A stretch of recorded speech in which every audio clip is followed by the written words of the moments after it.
Hi, welcome to PortMedia Open Studios. I'm Sarah Hayden, and I'm here with James Sullivan, author of a book that just really caught my eye. And then I realized, oh my goodness, he lives in Amesbury, so I just had to meet James. So welcome, and thank you for coming in. Oh, thanks for having me. Pleasure. So, what attracted me to your book was we've been trying to get a playlist of protest songs going here because I think it's an important thing, and of course, community media, freedom of speech, and just a bunch of things about activism, and I just was delighted to see a brand new book about protest songs. So what inspired you to write that book? I think probably a lot of folks would assume that maybe it had something to do with the current presidency or the current political climate in the country, but the idea came to me years before that. I've written on a lot of subjects. I was a music critic for several years in San Francisco for the San Francisco Chronicle. From Massachusetts originally, moved back about 15 years ago, started writing books. I've written books on a number of subjects. The comedian George Carlin, James Brown. One of my books is about James Brown. One of my books is about the history of blue jeans. And this book idea, so I kind of written about music, but also about popular culture. And this book idea probably came to me during the Occupy protests of almost 10 years ago now. God, it was 10 years ago? Almost, yep. It was 2010, 2011. So, I know. So what I remember thinking at the time was there were a number of stories in the press saying, okay, there's this big protest happening in New York City and around the country, this coordinated protest movement that's sustaining itself. It was there day in and day out for months. And there were a number of stories in the national press saying, but where are all the protest songs? And I remembered thinking, well, if you're watching the coverage of this, contemporary artists were showing up and singing for the crowds to keep them, to rally them and to keep them engaged. Older, I think David Crosby and Graham Nash showed up to sing one day. Talib Kweli showed up to perform one day, who's a rapper. So there was multi-generational performers that were showing up and performing for the Occupy protests. And I remember thinking, why are you saying where are the protest songs? Yes, there are no... there's no Bob Dylan, obviously, right now. There's no Pete Seeger. There's nobody who's sort of, head and shoulders above everybody else creating protest music, but there's plenty of protest music if you know where to look for it. And, I've always had my ear, like I said, I was a music critic for a daily newspaper for several years, and I still write about music all the time. And I've always had my ear open for songs that are, the various things that songs are about. And they're either about, love and trains and, relationships or whatever, or they're, often enough about political things. And, to me, there's a lot of songs that are obvious protest songs, like Dylan, like Pete Seeger, like Joan Baez, but then there are a lot of other slightly more subtle, less obvious protest songs, and I just wanted to write about those. So there's a lot of songs in this book that, people of a certain age will say, of course, of course you'd include Marvin Gaye, what's going on or whatever. But there's also so much music out there that you have to kind of think about it in a certain way to say, oh, of course, that is a kind of protest song as well. Yeah. So that's what I wanted to get at. It's very interesting because in looking through the book, and you have it divided into chapters with different songs for each kind of movement, which I thought was very interesting and very helpful. I mean,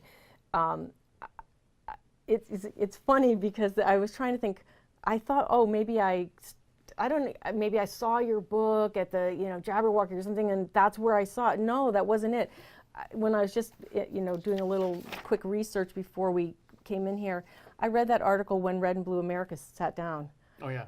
So that's how I saw your name, or somehow it came up through that. But because I was interested in having that kind of conversation here at the hub. It would be very good to pull people together that are from opposite sides, and there's plenty here in our little. So I should I'll explain what that story was. Yeah, I've been writing for the Globe as a freelancer since my wife and family and I moved back from California, which is about 15 years ago now. And I've been writing a variety, I do still write about music, but I'm not really a critic anymore. I write about, cultural events, and community events, and I write feature stories, basically, all different kinds of feature stories. So a handful of months ago, I wrote a story about a group in Western Massachusetts that was looking to try to bridge the divide. They were very concerned, active, mostly older folks who were in an active community who were very concerned about how everybody's squawking at each other right now, and people that are on the right seem to be yelling at the people on the left, and people on the left yelling at the people on the right, and the arguments are sailing past each other. So they reached out to a group from Kentucky who they live in a part of Massachusetts where the percentage of people who voted for Hillary Clinton in the last election was 95-3 or whatever. Wow. With 2% undecided. And they found a community in Kentucky, in rural Kentucky, where the percentages were exactly opposite. 95% or whatever, 90% of the people voted for Trump, and the other 3 or 5% voted for Clinton. So they reached out to them and offered to have a dialogue, and they ended up inviting that group here. This is what the story was about. They ended up inviting that group here. They went to visit them there, and they had the woman who runs this group is sort of a professional facilitator, dialogue facilitator, and she's gone to war zones and had two opposing sides learn how to sit down and have constructive conversations with each other rather than just yelling at each other, or in the case of the war zones, shooting at each other. So she, they had these great visits at each other's communities, and sort of came to realize, we're not that different. We just have differing opinions, but we've sort of been taught to make it seem as though we can't even have a civil conversation with the other side anymore, and it was a great lesson in that. So that's where that story came from. Yeah, no, it's very interesting because we're the same people. The same town in Kentucky, the same people in Massachusetts, and at one time they would have just talked to each other or whatever, and just, we have different political views, but they would have known what they have in common, the children, animals, whatever it is.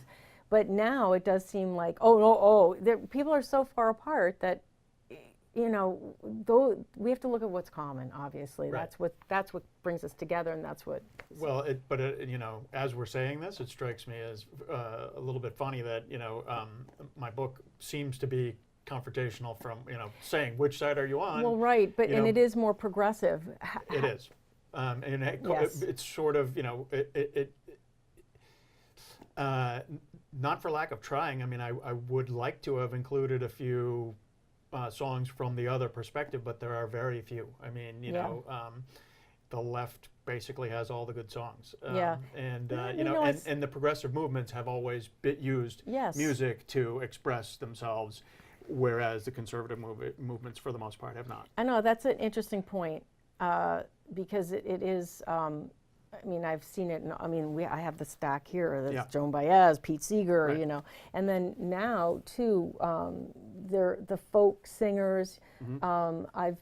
Last year I went to see 3 women in Truth, I think, is what it is, at the Belleville Roots. They're coming back. They each played their version of their activist song or their protest song, and they were really very good. They weren't.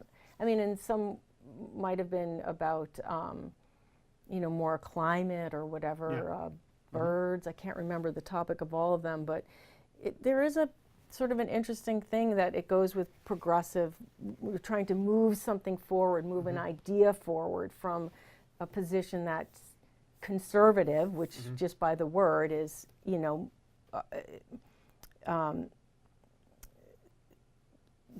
I can't even think, because I've come from a family that we're all mixed, and now we're still mixed. I mean, it's very interesting listening to conversation in a family, but I think now it's gotten to the point where families can't even talk to each other because it's like, you have a Republican and a Democrat, you're going to be at war with each other. Well, now you are at war with each other because it's all about just the politics. Yeah. Well, so much of that has to do with cable news, and it's tribalism that we've all learned from watching our, the media. Silos of cable news. I watch Fox, you watch, MSNBC or whatever. No, the media. It's not good. Right, but so protest songs essentially, began for the most part through either anti-war songs or labor songs. Right. In the late 19th century, especially, the labor movements, as the labor movement was growing, they had, sort of almost like song mills where they were encouraging members to write songs that were rallying songs for their strikes and, walkouts and all their actions to protest against the corporate bosses. So those are inherently progressive movements. There are plenty of pro-war, pro-aggression songs, but they're not protesting anything necessarily. They're sort of they're jingoistically waving the flag basically, and protest is inherently a reaction to something, so the songs came from those movements, but then, and the civil rights movement, obviously, anybody who knows anything about the 20th century knows about something about the civil rights movement and how much music, songs like We Shall Overcome and the soul music songs of people like Curtis Mayfield had to do with that movement and gospel music. But then, I found that there were so many other movements over the course of the century that, like the women's movement or the gay and lesbian rights movement, all of which, the environmental movement, all of which have had maybe not as many songs as, let's say, the civil rights movement, but plenty of songs that were either written directly for the movement or were existing songs. I always use this one example for the women's movement. The early 60s pop song, Leslie Gore, You Don't Own Me, right? So it was a huge hit at the time. And it's just right in my head. It's a 16-year-old girl essentially saying to her boyfriend, we can date, but you can't tell me if I can see anybody else. You can't tell me what to wear. And it's really just a, teenage puppy love relationship song. But in the 70s, when the women's movement gained its momentum, that song was adopted as a protest anthem. You don't own me. Men don't own women. So to me, that's maybe not, wouldn't think of it as in terms of a protest song, but it's definitely a protest song, or it definitely became one. Yeah. It'd make an interesting class at the high school, wouldn't it? Yeah. So this book was the first. I've had 5 books published, and this is the first. They've all been on commercial publishers, with commercial publishers, except for this one. This was put out by Oxford University Press, and they do great music related books in particular, and a university press, they're thinking in a lot of times, I think more so than the commercial publishers, is let's see if we can get professors or high school teachers to assign the book to their classes.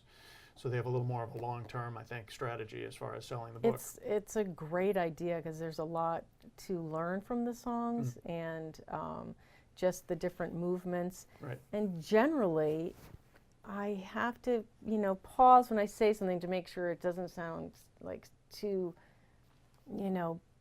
partisan one way or the other. But it does seem that a lot of the songs or what people were talking about was, fighting against, the man, the corporate, whatever that government, is, right? Whatever it is. If it's about the environment, it's about the chemical companies. Yes. Polluting the atmosphere, if it's the women's movement, it is actually the men. Yeah, and I have, we did last year, or the first year we were open, because now we're into our 3rd year, hard to believe, we had played the Wobblies, when we have a couple of books on the labor movement and stuff I never even knew. But, I think some people, get all worked up about, progressives. Well, they're the ones that have the 40-hour work week. Well, I mean, exactly. people would be working forever, and so would your kids, and minimum wage and all Absolutely. these things. Yes. So we forget sometimes that we all benefit. We've had decades of anti-union sentiment basically in the in the offices in Washington, trying to bust the unions and get them out. But yeah, I mean, 100 years ago, people were working 60-hour work weeks. People were working for horrible wage slavery essentially. As you mentioned, you know, children were working in factories, and all of the rules and regulations that made those situations better. Healthcare, you know, providing healthcare for working people. All of those things came about because of that movement, that progressive labor movement, and the labor movement, like I said earlier, has so many songs attached to it. Yeah, I mean, even just discussing this little back and forth is something that I think does back up what we were saying about what more people have more things in common than they are willing to think they do. And it is no thanks to the constant hammering of whatever the differences are. And they're not even the different, there's just so finely tuned differences, like they're not even the whole difference. I mean, I definitely have more in common with people who are maybe had voted for one person, I vote for another person. But when I say, no, we need to talk about what the differences are, you do find there's more commonalities. And this is just something that I think, you know, unfortunately, a lot of people are, you know, hanging on to the fine differences instead of trying to hang on to what we have in common. And I think that when I was growing up, it seemed to me that you could have Democrat, Republican in the same house, and now there's an independent. We have one of everybody, not unenrolled, which is a good thing. I was thinking about that one altogether, just unenroll. But there would just be different conversations at the dinner table. I mean, there was no argument. It's just so strange. But now it's it was so more like debate, you know, yeah, like so which side has the better ideas. And now it's just an argument and shouting, you know. Yeah. Yeah. So you know, you mentioned the Red State Blue State story that I wrote for the Globe a while back, and those folks, the folks from Kentucky that came in contact with the people from Western Mass, they went through generation after generation of hardcore left voting, Democratic supporting family members, because they came from coal mining country. And it was always about miners' rights and the labor rights. I mean, obviously the miners were, you know, at the forefront of labor rights activism forever. And so it wasn't until sort of the 60s and 70s that those families slowly started to turn from being, you know, hardcore Democrat to much more Republican. And that's really more about tribalism. That's really more about, you know, the country is changing faster than we can handle or than we prefer. You know, the faces look different. Immigration is changing the face of the country. And, you know, they bought into the whole idea that, you know, immigrants take working Americans' jobs. And all of those things led to that slow but sure transformation to now they're, you know, practically 100 in this one county, practically 100% Trump voters. But, you know, all of them said, you know, yeah, my father or my grandfather or my grandparents voted Democrat and would have never considered anything else until fairly recently. It's fascinating, actually. Yeah, the unfortunate thing now is there's just all of the hate that's tied with it. I mean, there is a lot more going on. I mean, there is so many things to write songs about today. So one of the reasons why I thought it would also be an interesting interview was about, because of the climate change, you know, we have this festival coming up, and this year we're going to play, when Tyler gets it done, a song list of, he has till the end of today to do that. Well, anyway, but you know, we've taken some of your songs from you know your book, because I think that you know, it's interesting to play what people would think is the environmental songs, and then we both had a couple that we would add. But I think yeah, I mean, I could have gone on and on. I mean, I actually have a Spotify playlist that is almost all of the 100 songs that I, you know, boldface mention in this book. A couple are not available on Spotify. They're obscure enough that they're not there, but almost all of them. But then I have a whole other Spotify playlist that I just sort of consistently keep adding to. I know my favorite word is interesting. It'll be on my tombstone. That's interesting. Yeah. This is interesting now. I'm dead. I don't know. Yeah. Did you ever talk to Jack Shea at the paper? No. Because I was speaking to him. I don't know how old Jack is. He looks like a young guy to me, but he's a musician, and he has a couple of songs, and you know, he does all the major articles, more or less, down there at the paper. And I called, we were talking about the Earthport. He was just getting a quote from me or something. We got talking about the protest songs. And he said, oh, I have lots of suggestions for that. That might be an interesting person to talk to. Sure, You know, there might be some common thing, because he's never really, Jack, if you're listening, you know, he's careful not to show too much of, you know, I mean, he didn't share a lot. But he's a reporter. He's, you know, he's supposed to be neutral. Oh. Yeah. Yeah, so, I mean, that just came, I mean, it just was an interesting point that he made, and I thought, because I've listened to, he has a couple of songs on YouTube, and one of them is, I think, protest-ish activism, kind of. Well, so, I mean, just as one of the many examples in the book, I mean, you know, the environmental, there were chapters, there were, you know, hundreds of civil rights related songs that I could have chosen from, so I picked 10, you know. That was hard. Tried to pick 10 from each. There's basically 10 chapters in the book, each about a different issue, and then 10 songs highlighted in each chapter to explain something about how the music affected or, you know, impacted the issue. So, you know, there were other chapters that maybe were a little more of a struggle to, like, you know, you'd think that there'd be a ton of great environmental songs. There's not that many. And, you know,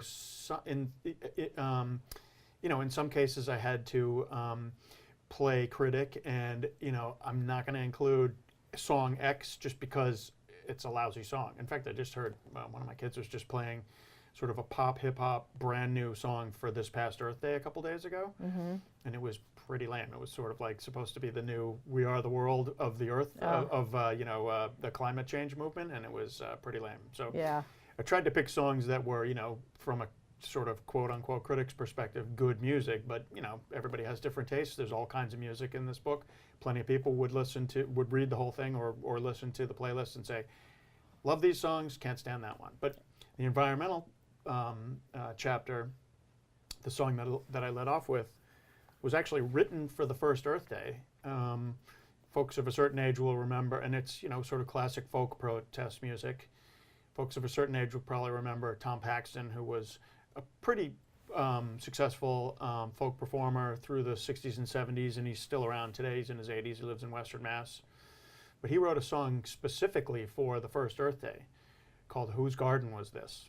Oh, that's a good point to know. And John Denver actually covered it. Did you hear that, Tyler? Make sure you get that It's a good song. It's a really pretty song. John Denver covered it. I like the Tom Paxton version better, but it was never became super popular. You know, people don't necessarily recognize it, but it was the song that they used for the first Earth Day, and it's just basically the narrator of the song is thinking in terms of, we've already had the sort of, you know, environmental apocalypse.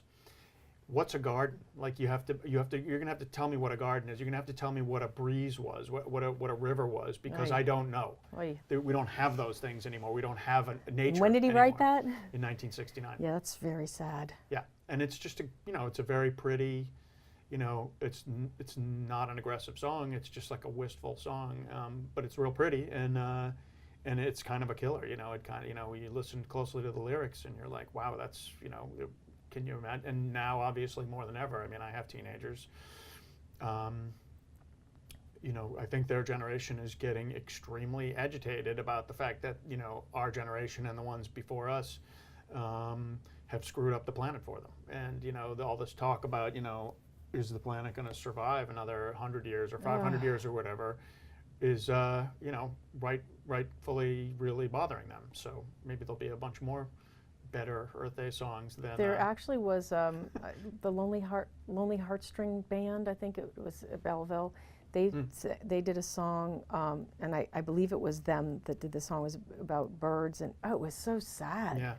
And then of course, I mean, Jonathan Edwards, who I love from a million years ago, he has This Island Earth, which is a cappella, which I told Tyler, see if you could find that one and put that on. Yeah, it's very sad to think that we've been talking about this for years and years and years and years and years. Right. And, well, of course, you know, well, we won't even get into it, but the oil companies, it's money, you know, and this is right. I mean, Yeah, it's hard for me. I'm a divided family.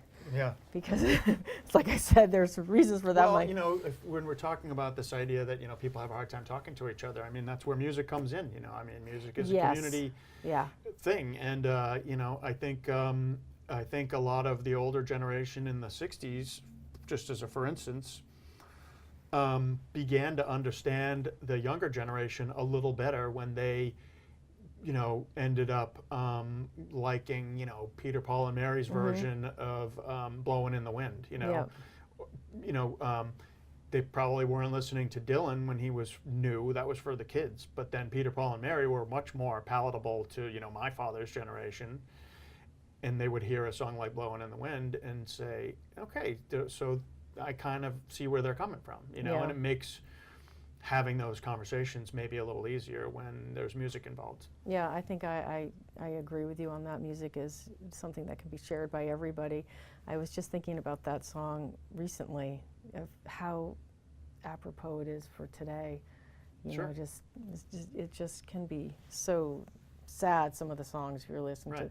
Well, there were students at the Green Expo who read poetry, which, you know, those are your lyrics, and they were very moving, and they had a lot to say, and I think that we should be showcasing more of that for young people to really share what they're thinking and feeling. And you know, it is, I would imagine, I feel stressed out about it, and I'm old, you know, and they're looking forward at, you know, species that are dying off, and just the pollution and the plastic, and, you know, now, oh, maybe we won't recycle because China finally smartened up and said, well, we don't want your trash, take care of it yourself. And what do we say? Oh, well, we won't do anything about it. No, how about we recycle on our own, or don't create the plastic, or whatever the answer is going to be, not just like, well, we'll just pile it up and ship it out to space. It's just really unbelievable. However, well, there's a lot more we could talk about. I should probably wrap it up. You know, and it is, you know, it can be hard when you have mixed opinions in a family, because you can stand for one thing and a family member can stand for something else, and hopefully you can find something in common, and, you know, and listen to what their thought is, or their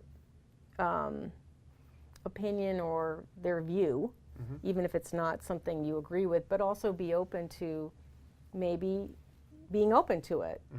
I know there's a guy who comes in, he drops off the mats, and we talk, you know, I said, no, we have to talk about these things, and you know, other people don't want to talk about it, but I think it's really important to talk about, you know, why you feel this person is a good candidate, why you thought this person was a bad candidate, what policy are you really interested, are you aware of this kind of thinking, and finding out, oh, well, we're both stand on the same for that, you know, it's,